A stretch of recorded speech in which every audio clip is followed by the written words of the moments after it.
तो उनको अस्पताल इंतजामिया ने बताया कि वो फुटेज डिलीट हो चुकी है और बताया गया कि इस पूरे झगड़े की असल वजह वो थी। सुमन नामी लड़की है जिसकी उम्र 19 साल है, फेज 7 की रिहायशी है और जा रही थी कि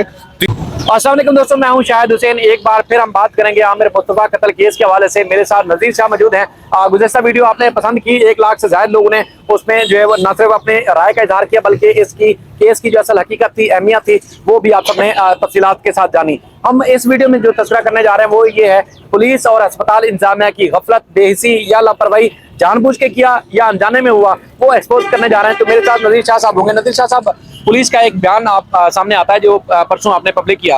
उसमें जो एक रिपोर्ट थी जिसमें आखिर में, सबसे आखिर में लिखा हुआ है कि सब ओके है। ओके, तो जुमा अस्पताल गई थी और पुलिस को बुलाया गया था। तो वहां जब पता चला कि जी रेप भी हुआ, तशद्दुद भी हुआ, तो पुलिस ने ओके कैसे लिख दिया?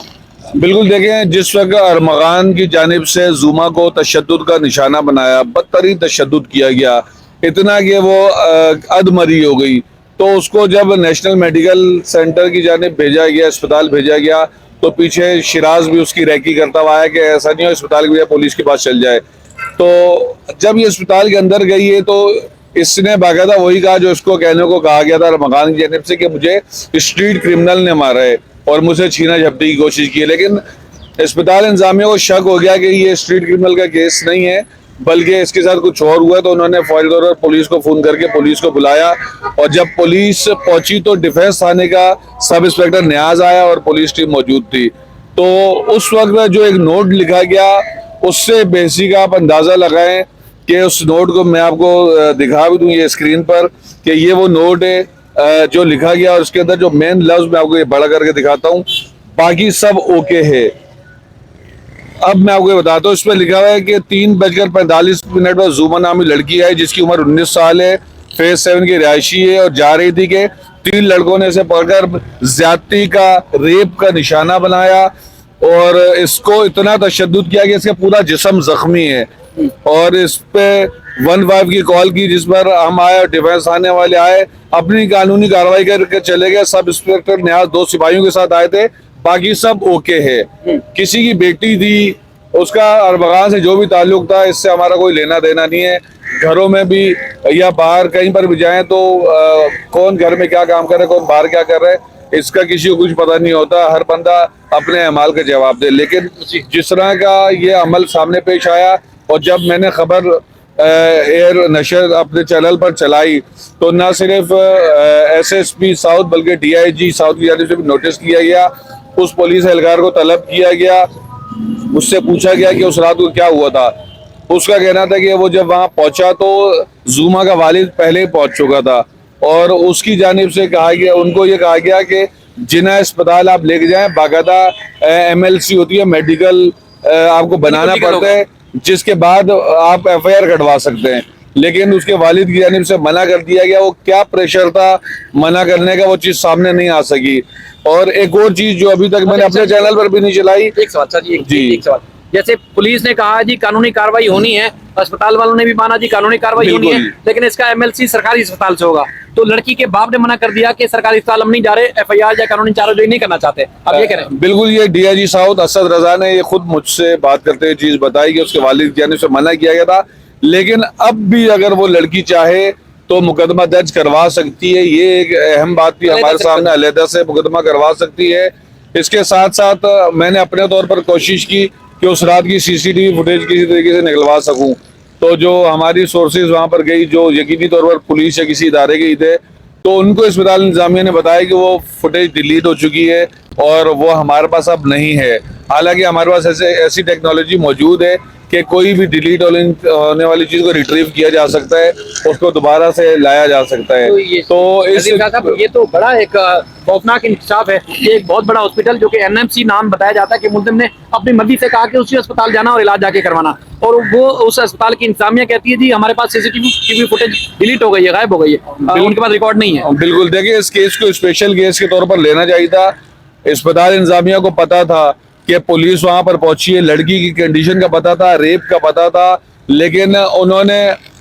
लेट सपोज अगर हम उनकी बात मान लेते हैं कि 7 दिन का उनका जो है DVR बैकअप रखता है, तो उनको उस फुटेज को अलग से निकाल के रख लेना चाहिए था कि कल को अगर पुलिस इस केस की तफ्तीश के लिए आती है तो हम प्रोड्यूस कर सके, हम बोले कि हाँ यार हमने एक जिम्मेदार शहरी का या एक जिम्मेदार इदारा होने का किरदार अदा किया है और ये आपकी फुटेज ये रही, अब आप इस पर मजीद कानूनी कार्रवाई कर सकते हैं।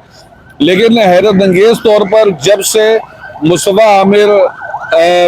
मुबैना तौर पर अगवा हुआ था, उसके बाद से लेकर आज तक हम जो भी सूरत हाल देखते हैं तो उसके अंदर एक के बाद ऐसी गफलत की चीज़ें सामने आ रही हैं कि इंसान हैरान हो जाए। दीपक तो शाह साहब एक चीज बताएं कि जिस तरह आपने कहा कि एक तो इंटरोगेशन के लिए एक नई टीम बन चुकी है, वो तहकीकात कर रही है, दूसरा ज़ूमर के पास इख्तियार है कि वो चाहे तो मुल्ज़िम रहमान के खिलाफ या दीगर जो मुलविस लोग हैं जिनके ऊपर इल्ज़ाम है कि उन्होंने भी रेप का निशाना बनाया, तो उनके खिलाफ मुकदमा दर्ज कर सकती है। बिल्कुल मुकदमा ऐसा दर्ज किया जा सकता है और बराह रास्त अगर वो थाने जाकर दर्ज करवाना जाए तब भी हो सकता है, अदालत के जरिए भी हो सकता है, क्योंकि इस टाइम पे जो प्राइम विटनेस और विक्टिम्स में से जो है वो ज़ूमा का नाम टॉप ऑफ द लिस्ट है, क्योंकि इसमें 3 लड़कियों के नाम सामने आए थे। एक था मार्शा शाहिद जो अमेरिका में, जिसके खिलाफ पुलिस को ना ही ऐसे कोई शवाहिद मिले, जिस तरह के आमिर मुस्तफ़ा की वालदा की जानिब से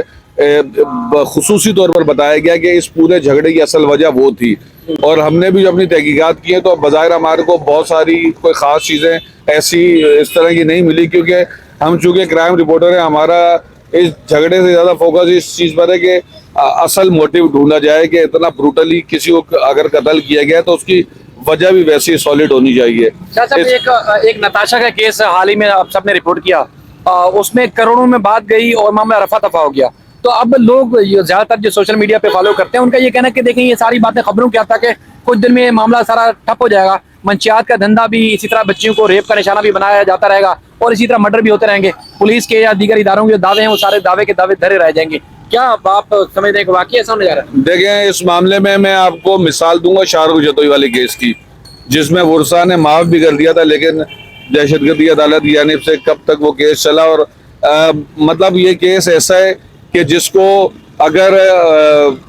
जो वुरसा हैं वो माफ कर भी देते हैं, जो किसी सूरत में नजर नहीं आ रहा कि ऐसा होगा, लेकिन अगर बिलफर्ज हम सोचें क्योंकि दुनिया कुछ भी मुमकिन है, तो फिर जो अदालतें जो कानून है उनको चाहिए कि जो उस पर 780 लगी है उसके तहत एक कम से कम लंबा पीरियड उसको दें, ताकि जो उसकी अकल ठिकाने आ सके कि जिस तरह उसने एक अपना एम्पायर खड़ा किया था, एक अपनी वो टेरिटरी बनाई हुई थी कि ये मेरी एक हुकूमत है और मेरी मर्जी के बगैर कोई आ जा नहीं सकता। उसने एक ऐसा रोब दबदबा कायम किया था कि जिससे DHA जिनका अपना एक कानून है वहाँ तक के रहने वाले लोग परेशान थे। बाकायदा DHA को गुज़श्ता रोज़ भी वहाँ के रहायशियों ने दरख्वास्त दी है कि यहाँ इस तरह के मामला है, हमारे बच्चों की ज़िंदगी महफूज नहीं है। तो आप ये सोचें ना कि 2025 का इसको मेरी नज़र में ये सबसे हाई प्रोफाइल केस है जिस पर शायद आज या कल में JIT भी बन जाएगी। अच्छा शाह साहब, एक सवाल ये पैदा होता है कि पिछली एक वीडियो में हमने जिक्र किया था जो इनके घर से असला बरामद हुआ था और वो उसके असला लाइसेंस कानूनी था, उस हवाले से अब तक कोई दस्तावेजात नहीं पेश की गई और इस हवाले से हमने मुल्ज़िम के वालिद साहब के हवाले से भी तस्करा किया था। आज ATC में उन्होंने उसी वीडियो का हवाला दे के हमें थोड़ा सा तनकीद का निशाना भी बनाया कि हम जो है उनकी कैरेक्टर के ऊपर सवाल उठा रहे हैं और हम ये मुतालबा कर रहे हैं जी उनके खिलाफ भी मुकदमा दर्ज होना चाहिए। तो क्या उनके वालिद तो अब ये भी कहते हैं जी DHA या कोई भी रिहायशी भी दरखास्तें देते रहे, जब तक सुप्रीम कोर्ट का ऑर्डर नहीं आएगा तो मैं घर नहीं छोड़ूंगा। तो मतलब ये है कि पुलिस इतनी बेबस कमजोर है, DHA इंतजामिया इतनी बेबस कमजोर है या आवाम इतनी बेबस कमजोर है कि एक आदमी जो कि सोशल मीडिया पे धड़ल्ले से कहते फिर रहे हैं कि मेरा कोई कुछ नहीं बिगाड़ सकता, तो उनका बाकी कुछ कोई नहीं बिगाड़ सकेगा। देखिए, जिस तरह वो एक पुरस्कार खुद को जाहिर करने की कोशिश कर रहा है उसका बाप, वालिद में इसलिए नहीं बोलूँगा कि जिस तरह का अमल हुआ है तो वो शख्स बज़ाहिर इज्जत का मुस्तहिक नज़र नहीं आता, जो अपने बेटे की तरफदारी उस लेवल पर जाकर करता है कि कानून नाफिज करने वाले इदारे पुलिस हो जो ज़ख्मी होते हैं वो उनको डाकू कहता है। तो जो हमारे पुलिस और हमारे मुहाफ़िज़ों को डाकू कहता है तो मैं उसको वालिद या पेरेंट नहीं, उसको मैं उसका बाप भी कहूँगा, जो स्लैंग लैंग्वेज है बाप भी कह सकते हैं, लेकिन वो शख्स इज्जत के मुस्तहिक नहीं है और उसके खिलाफ बिल्कुल कानूनी कार्रवाई होनी चाहिए। पुलिस को चाहिए कि उसको शामिल तफ्तीश करने के लिए अदालत से बाकायदा रिक्वेस्ट करें और उनको कहे कि हम इससे भी चेक करना चाहते हैं, उसके CDR निकाले, उसकी लोकेशन चेक करें कि वो ज़्यादा नहीं 6 महीने की चेक कर लें कि उन 6 माह के दौरान वो था कहाँ पे, क्योंकि जब 5-6 महीने पहले SHO गिजरी तनवीर मुराद इनके बंगले पर गया था एक केस के सिलसिले में तो बाकायदा इसने अंदर से गालियां दी थी, उनके साथ कुछ और लोग भी थे, और उसने कहा था कि तुम यहाँ खड़े कैसे हो, मैं तो, ये तो मेरी हुकूमत है, ये तो हुकूमत पाकिस्तान की जगह ही नहीं है, और मैं तो अमेरिकन शहरी, और इस तरीके की इसने कोई बात की थी जो हमें पुलिस की जानिब से पता चली है। मेरे पास तो वॉइस रिकॉर्डिंग भी मौजूद है जिसमें ये नहीं, ये अरमगान की, जिसमें ये लिटरली गालियां दे रहे पुलिस को। सही। अगर आप वो सुनेंगे तो आपको एक अंदाजा हो जाएगा कि इसने अपना कैरेक्टर कैसा बना के रखा हुआ था। अच्छा, एक शाह जी एक और सवाल, क्योंकि आज जो मुलजिम अरमान है उनकी वालदा ने यह कहा कि पुलिस मुकाबला 4 घंटे तक चलता रहा, मेरा बेटा फायर कर रहा था, जिस तरह एक मीडिया पे सारी बातें आई, तो उनका ये कहना है कि मेरे बेटे ने मेरे कहने पे ही तो सरेंडर किया पुलिस के आगे, वरना पुलिस के अंदर इतनी ताकत नहीं थी कि उसको सरेंडर करा पाई थी। ये कोर्ट रूम में ये बात हुई है एटीसी जज नंबर 3 के सामने कि मेरे कहने पे बेटे ने सरेंडर किया, मैं गई थी तो वहाँ बेटा मेरा सरेंडर किया। क्या पुलिस के पास इतनी ताकत नहीं थी कि एक अकलौता आदमी पुलिस के ऊपर फायरिंग कर रहा है और पुलिस उसको सरेंडर नहीं करा पा रही या गिरफ्तार नहीं कर पा रही थी? देखिए, पुलिस के अंदर ताकत भी है, तमाम चीजें भी हैं, लेकिन जब कोई इस तरह का मामला होता है तो पुलिस को सबसे पहले इस चीज का कहा जाता है कि आप इस तरीके से आप मुकाबला करें कि कोई बेकसूर ना मारा जाए। पुलिस की आखिरी हद तक कोशिश ये होती है कि पुलिस जो है सरेंडर करवाए, चाहे जख्मी हालत में क्यों गिरफ्तार ना करना पड़े, लेकिन जिसके लिए भी वो आए तो उसके इतराफ में किसी शख्स को कोई नुकसान ना पहुंचे। तो और ये इसी तरीके की ये तमाम ये चीजें बातें हो रही थी, तो पुलिस जैसे पहुंची है तो पहली बात तो ये कि दरवाजा नहीं खोला गया। एक एहलकार ने ऊपर चलकर पहले फेंसिंग काटी है, तब भी जब अंदर दाखिल नहीं हो सके तो जो एवीसीसी की मोबाइल थी और जोर से जाकर दीवार पर दरवाजे पर जाकर टक्कर मारी है। तो इतनी मुश्किल से तो पुलिस अंदर दाखिल हुई है, और पुलिस को अंदर से इस तरह का तासुर देने की कोशिश इसकी जानिब से की गई थी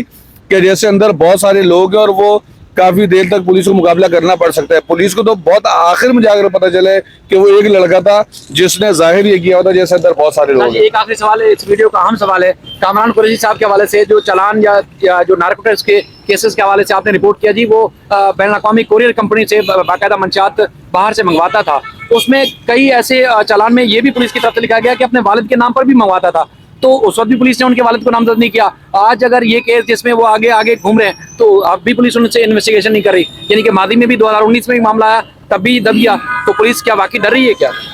देखिए, हम तो इतना जानते हैं कि अगर साहिर हसन, जिसकी इंटरोगेशन रिपोर्ट में उसने लिखा है कि वो अपने वालिद के मैनेजर मुकर्रम के अकाउंट में ऑनलाइन पैसे मंगवाता था, तो जब उसको शामिल तफ्तीश किया जा सकता है तो ये तो सीधा सीधा ये तो मरकजी किरदार है और वाहिद किरदार है जो इस कत्ल का जो है ना, जिसके पास मोटिव भी है, जिसने ये किया भी है, जिसने कन्फेशन भी किया है, तो उसके वालिद को तो शामिल तफ्तीश हर सूरत किया जाना चाहिए जब उसने अपने वालिद का नाम ले लिया इस मामले में। तो मैं समझता हूँ इसमें पुलिस को जो है ना किसी तरीके से भी, जिस तरह ये किसी एक आम मुलजिम के लिए कोशिश करते हैं कि उसको भी इंटरोगेट करें, उसको भी करें, हत्ता कि बेकसूर को भी उठा कर ले आते हैं, तो एटलीस्ट इसमें जो कम से कम पूरा ना आधा कसूरवार हो या उसकी किसी भी सूरत की इन्वॉल्वमेंट हो तो उसको शामिल तफ्तीश करना चाहिए। चलिए शाह जी, आपका बहुत शुक्रिया, क्योंकि वीडियो बहुत लंबी हो जाती है, हमारी कोशिश ये होती है कि आपका टाइम बहुत कम लिया जाए और उसके बाद जो हकायक हैं मुख्तलिफ तरीके से आपके सामने रखे जाएं। इस केस में बहुत बड़ी बारीकियां हैं और बहुत ज़्यादा खबरें हैं। हम कोशिश करेंगे कि आने वाली वीडियोस में एक तसलसल हो जिसमें आपके सामने नई से नई चीज़ें रखी जाएँ ताकि आपको इस केस की अहमियत का अंदाजा हो, और ख़ासतौर पर जो इसमें कोताही बरतेगा, चाहे किसी भी स्टेज पे हो, चाहे अदालत के, प्रोसिक्यूशन के, पुलिस के या किसी और मामले में, तो उनकी भी निशानदेही होती रहे, आवाम को आप सबको पता चलता रहे। हम कोशिश करते रहेंगे वो आप सबके सामने रखते रहे। अपना बेहद ख्याल रखिएगा। अल्लाह हाफिज़।